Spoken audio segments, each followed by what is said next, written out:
बिहार के 81,223 सरकारी स्कूलों में टैब से होगी बच्चों की हाजिरी यानी ऑनलाइन अटेंडेंस।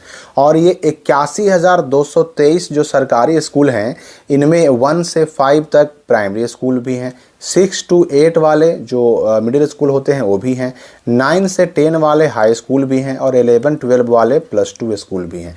यानी पहली कक्षा से लेकर के 12वीं कक्षा तक जितने भी स्कूल बिहार के अंदर सरकारी हैं सब में ये टैबलेट से जो हाजिरी का नियम है वो शुरू होने जा रहा है। और इस बारे में पूरा न्यूज़ तो आया ही आया है, साथ ही साथ अलग अलग अखबारों ने भी इस बारे में अलग अलग सूचनाएं छापी हैं। और यही नहीं, ई शिक्षा कोष, याद रखिएगा, ई शिक्षा कोष एक ऐसा मोबाइल एप्लीकेशन और पोर्टल है जिसने बिहार के शिक्षा विभाग की रूपरेखा को ही बदल कर रख दिया है।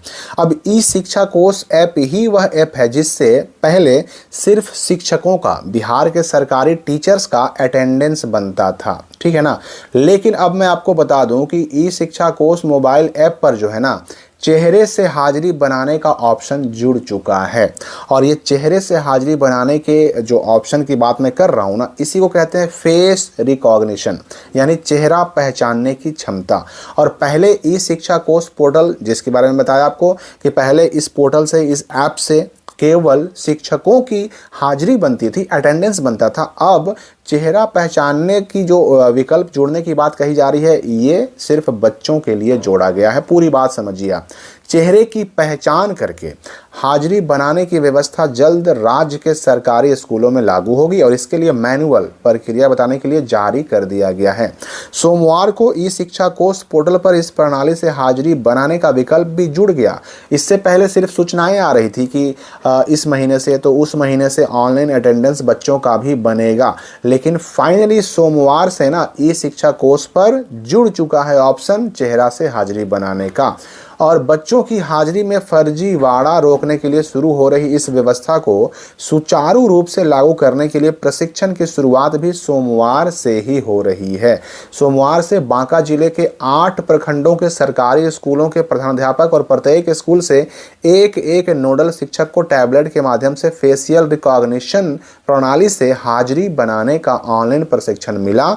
और इस व्यवस्था को लागू करने की तकनीकी सहायता के लिए जिस एजेंसी का चयन किया गया है उनके प्रतिनिधियों ने शिक्षक और प्रधानाध्यापकों को ऑनलाइन ट्रेनिंग, ऑनलाइन प्रशिक्षण दिया है।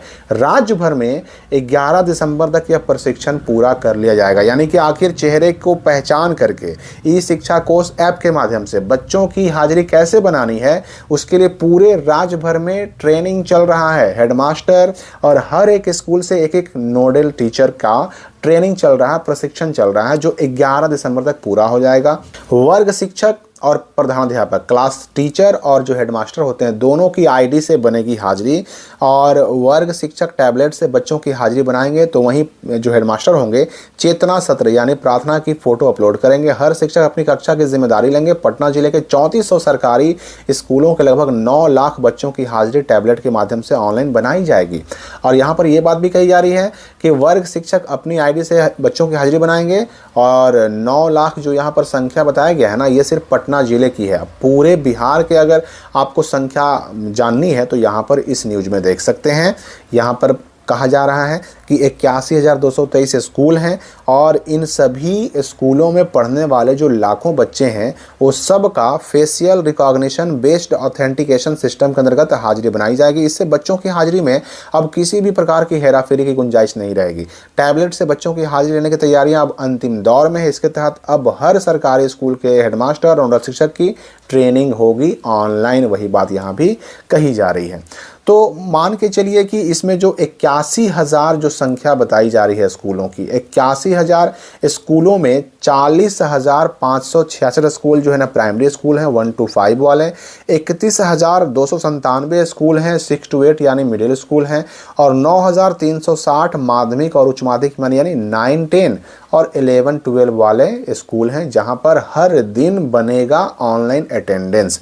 तो आने वाले समय में अब देखते हैं ये दिसंबर 11 के बाद कब लागू होता है, लेकिन इतना तो तय है कि आपका ऑनलाइन अटेंडेंस अब लागू होने जा रहा है। तो इसका क्या असर पड़ेगा बच्चों की उपस्थिति पर, बच्चों की पढ़ाई पर?